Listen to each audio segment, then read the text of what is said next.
Alright, some of these videos is updating or uploading up and down, and I think I figured out what the malfunction is. Because I hate watching them up and down videos on the TV. What it was I was hitting the damn record button on this. I believe I was hitting the up and down, not turning the phone sideways here and hitting record. But gentleman had commented about this rotary encoder and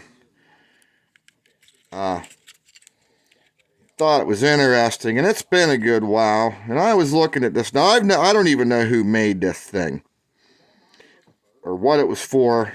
He had suggested about this could have actually been used for cipher codes or entering. He called it a nibbit, I believe.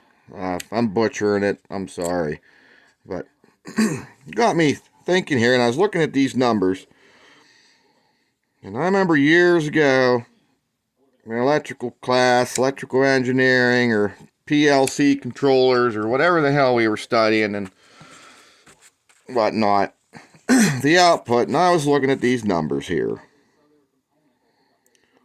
1, 2, 4, and 8. So I trying to find some of my old electronics books, and this is going by memory. I think they called this Boolean logic back when we did stuff with NAND and AND and NOR and them gates on them little discrete microchips.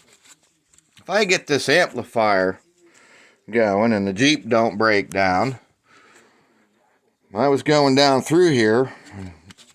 Each section of this counter, it's got these inputs, and I was just staring at it, and I'm like, well, shit.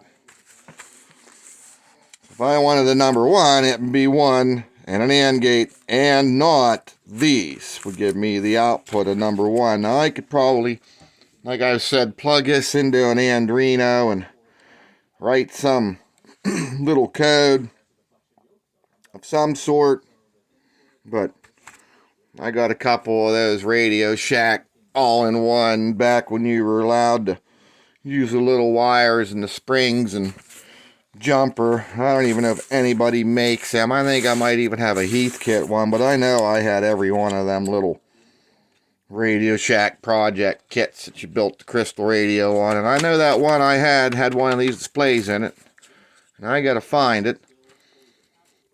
But I think if I can find my notes, remember how to do all this Boolean logic to get it over here to run these, I forget what they call them. They were like a driver, isolator, buffer thing.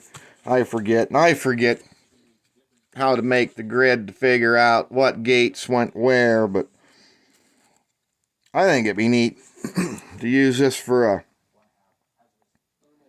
input, even if I just drove a single, what is that? So many segment LED display. If I can get it to go into one of them, I could probably rip, there's 4 numbers there. I'd probably rip an old alarm clock that I threw across the room, busted, and get that display out of. Because I don't like getting out of bed like the most people and hit that snooze button about 6 times, and then you're like, the hell with this shit. It falls on the floor, and then you gotta reach for it, and I usually just stomp it into its grave and buy a new one, because I've just about had it. But, yeah, for number 1, it would be just number 1. Number 2, obviously, just number 2, but to get 3, you'd add 1 and 2. There's your 3, and not 4 and 8. Number 4 is just number 4 and none of the other 3. 1 and 4 make 5, 2 and 4 make 6, 1, 2, and 4, and not 8 make 7, 8 and nothing else is 8, 9 would be 8 and 1, and not 2 and 4 would be 9, and I'm guessing,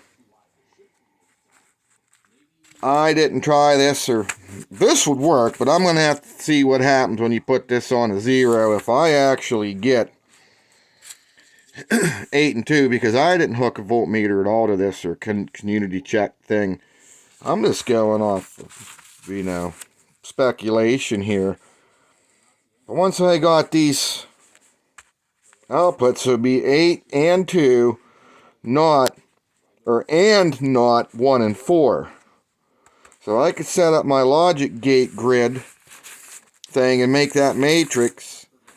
I could at least get it down to where I had, this would be my outcome, and then I could have a row of outputs for each number, and then I would have to do something similar I started here, like to make number 1, I'd want segment, I just made this up.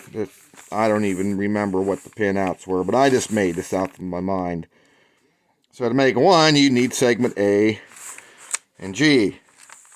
To make a 2, then you would need, B, A, you need the center one, D, E, and then F. So all I'd have to do would be to convert this over to a output for each of these numbers, and then do something similar to here where it was, this would get complicated here, but if it was number 1 and not